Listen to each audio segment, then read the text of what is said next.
John Kumar గారు.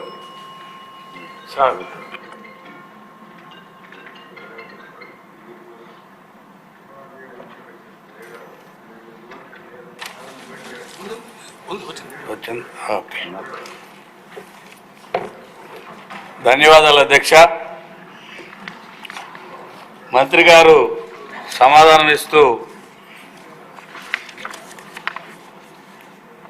2019 మరియు 24 మధ్య వార్తాపత్రికలకు ప్రకటనలు జారీ చేయడంలో అప్పటి ప్రభుత్వం పక్షపాత ధోరణితో వ్యవహరించారన్న విషయం ప్రభుత్వ దృష్టికి తీసుకురావడం అయిందా అంటే లేదండి అంటున్నారు.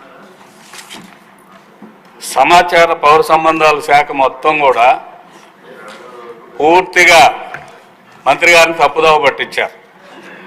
ఎందుకంటే లేదండి అంటాం ఏంటండి, అసలు ఇది ఏ రకంగా ఏ ప్రాతిపదిక మీద ఇస్తారనేది మనం ఒకసారి స్టడీ చేయాలండి.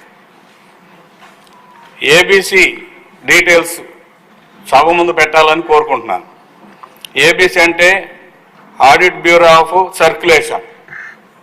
Audit bureau of circulation details చూస్తే మనకు అర్థమవుతుంది అధ్యక్ష, వీళ్ళు స్పష్టంగా వైలేట్ చేశారు. ఇందులో మనకున్న సమాచారం ప్రకారం సాధారణంగా మనందరికీ తెలిసిందే అధ్యక్ష, లార్జెస్ట్ సర్క్యులేటెడ్ పేపరు ఈనాడు. ఈనాడుకి ఎంత ఇచ్చారు అధ్యక్ష? 190 కోట్లు. సాక్షి పేపర్కి ఎంత ఇచ్చారు అధ్యక్ష? 293 కోట్లు. అదే ఆంధ్రజ్యోతి సర్క్యులేషన్ మన అందరికీ తెలిసిందే, కేవలం 21 లక్షలు ఇచ్చారు అధ్యక్ష.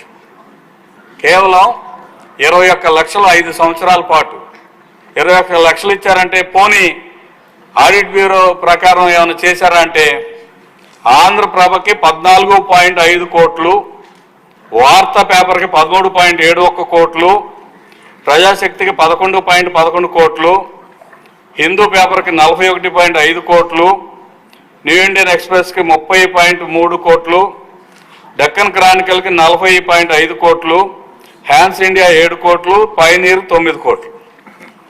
ఇందులో తెలంగాణలో సర్క్యులేషన్లో ఉన్న పేపర్లకు డబ్బులు ఇచ్చారు.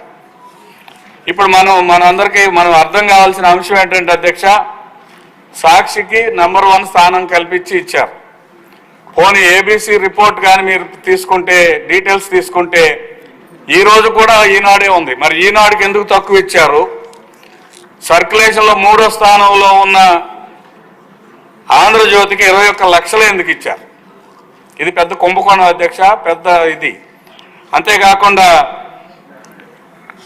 సర్క్యులేషన్ పెంచుకోవడానికి స్ట్రాటజీస్ జగన్మోహన్ రెడ్డి గారు పెట్టిన స్ట్రాటజీస్ ఏంటంటే ఇప్పుడే మన మిత్రుడు సోదరుడు చెప్పారు.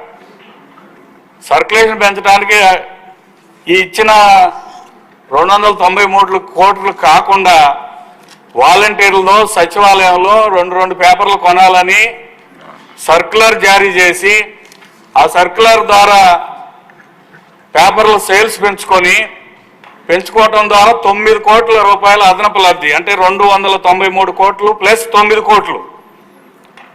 అంటే ఒక్క పేపరే కొనమని ఎలా ఇస్తుంది అధ్యక్ష పౌర సంబంధాల శాఖ? ఇందులో మతలబ్ అది సర్క్యులేషన్ పెరగటంలో అదొక స్ట్రాటజీ. రెండవ స్ట్రాటజీ ఏమిటంటే ఉచితంగా కొంతమందికి పేపర్లు సప్లై చేయటం. అంతకుముందు ఎలాగుంది, 2019 నాటికి సాక్షి పేపర్ యొక్క ఆడిట్ బ్యూరో సర్క్యులేషన్ డీటెయిల్స్ ఏంటి అనేది ముందు సభ ముందు పెట్టాలి. తర్వాత ఏ ప్రాతిపదిక మీద ఆంధ్రజ్యోతి పేపర్ సర్క్యులేషన్ ఎంత, దానికి రావాల్సిన వాటా ఎంత. ఇది 1 సంవత్సరం కాదు అధ్యక్ష, 5 సంవత్సరాలు జరిగింది. దీని మీద డీటెయిల్స్లోకి వెళ్ళాలి అధ్యక్ష. అంతేకాదు ఇది ఈ సాక్షి పేపరు, సాక్షి టీవీ లేకపోతే ఈ అడ్వర్టైజ్మెంట్స్ ఇచ్చింది ఎవరికి, ఎవరు దాని యాజమాన్యం అంటే జగన్మోహన్ రెడ్డి గారు, ముఖ్యమంత్రి గారి ఛానల్కి, ముఖ్యమంత్రి గారి పేపర్కి అడ్వర్టైజ్మెంట్స్ ఇస్తున్నారంటే దాని అర్థం ఏంటన్నమాట, 5 సంవత్సరాల పాటు యథేచ్ఛగా తమకు ఇష్టం వచ్చినట్టుగా అడ్వర్టైజ్మెంట్స్ ఇచ్చుకున్నారు. ఇవ్వాల్సిన వాటికి ఇవ్వలేదు, ఇవ్వకూడని వాటికి అదనంగా ఇచ్చారు. ఇది ఒక పెద్ద కుంభకోణం. దానికి కారకులు ఎవరు? ఈరోజు పేపర్లో చదివాను అధ్యక్ష, సంబంధిత అధికారి విజయ్ కుమార్ రెడ్డి గారు అనే ఆయన ఇంకో ఆవిడ ఎవరో ఒక లేడీ ఉన్నారు అధ్యక్ష, కస్తూరి గారు అని, విజయ్ కుమార్ రెడ్డి గారు అని ఆయనకి ట్రాన్స్ఫర్ అయింది. ఆయన రిలీవింగ్ ఇవాళ రేపు అవుతుంది.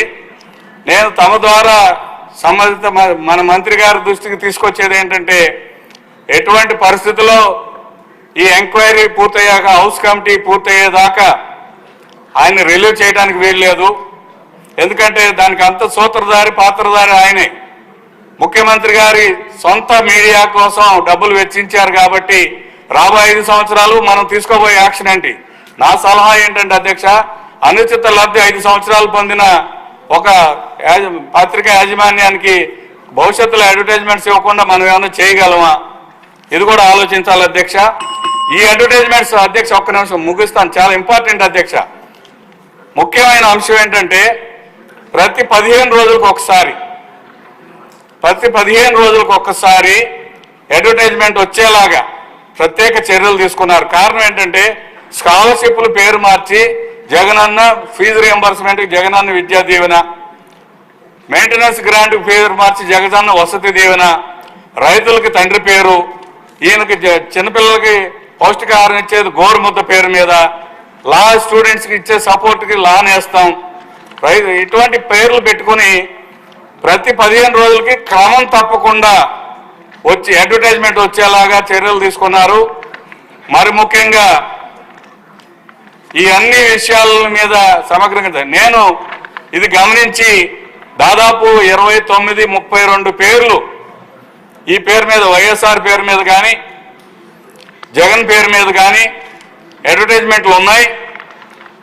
దీని ద్వారా వైఎస్ఆర్ కుటుంబం యొక్క ప్రతిష్ట పెంచుకోవడానికి అడ్వర్టైజ్మెంట్లు ఇస్తున్నారు, జగన్ ప్రతిష్ట పెంచుకోవడానికి అడ్వర్టైజ్మెంట్లు ఇస్తున్నారు, వైసీపీ ప్రతిష్ట పెంచడానికి అడ్వర్టైజ్మెంట్లు ఇస్తున్నారు. మీ పేర్ల మీద ఈ పథకాలు పెట్టి అడ్వర్టైజ్మెంట్లు క్రమం తప్పకుండా ఇస్తున్నారు కాబట్టి మీ కుటుంబానికి సంబంధించిన కొద్దిగా ధనం ఏదైనా ఈ అడ్వర్టైజ్మెంట్లకు కానీ ఈ పథకాలకు కానీ వర్తింపజేస్తున్నారా? కుటుంబం నుంచి మీరు ఏదైనా సహాయం రాష్ట్ర ప్రభుత్వానికి ఇచ్చి మీ పేరు పెట్టుకుంటున్నారా అని చెప్పి నేను చీఫ్ సెక్రటరీ గారికి ఆర్టీఐలో అడిగిన అధ్యక్ష, ఇంతవరకు సమాధానం ఇవ్వలేదు. కాబట్టి ఏదైతే అనుచిత లబ్ధి పొందిన పేపర్లు చట్ట ప్రకారం కాకుండా, నియమ నిబంధనలు కాకుండా వ్యతిరేకంగా అడ్వర్టైజ్మెంట్లు ఇచ్చిన సంస్థల మీద దర్యాప్తు జరపాలి, అధికారుల మీద దర్యాప్తు జరపాలి. ఆ దర్యాప్తు హౌస్ కమిటీ అని మా మిత్రులు ఆనంద్ బాబు గారు డిమాండ్ చేశారు కాబట్టి నేను కూడా అదే కోరుతున్నాను అధ్యక్ష. ధన్యవాదాలు. నమస్కారం.